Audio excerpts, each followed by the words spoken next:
party people! How are you today? I'm Unikitty and welcome back to my YouTube channel. If you're new here and you like arty videos, please subscribe. In today's video, I'm going to be talking to you about Whimsical Week. But to do that, I'm going to hand you off to Olive.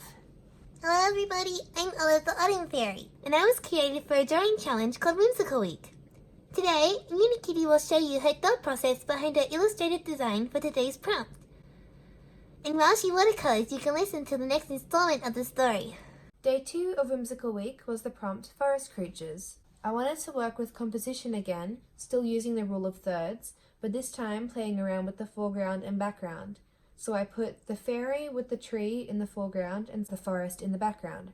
I also wanted to include the magical creatures. There are squirrels, bunnies, hedgehogs, and a bee and a butterfly and a deer with birds on his antlers. And there is a magical pathway leading to who, what, where or why. You don't know. You'll find out tomorrow. The key looked old and elegant. It felt cold in my hands. I looked around to see if someone dropped it, but there was no one to be found.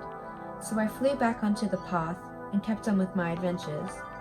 When I returned to the same spot later that day, a pink door had appeared in a tree. The door was locked. I pushed and pulled with all my might, but it wouldn't budge.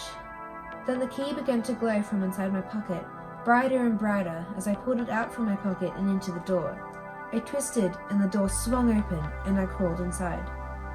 The passageway was dark and very narrow, getting darker as I kept crawling along the cold dirt floor. The tunnel stopped suddenly and another door swung open into a beautiful world filled with bright colours and strange creatures.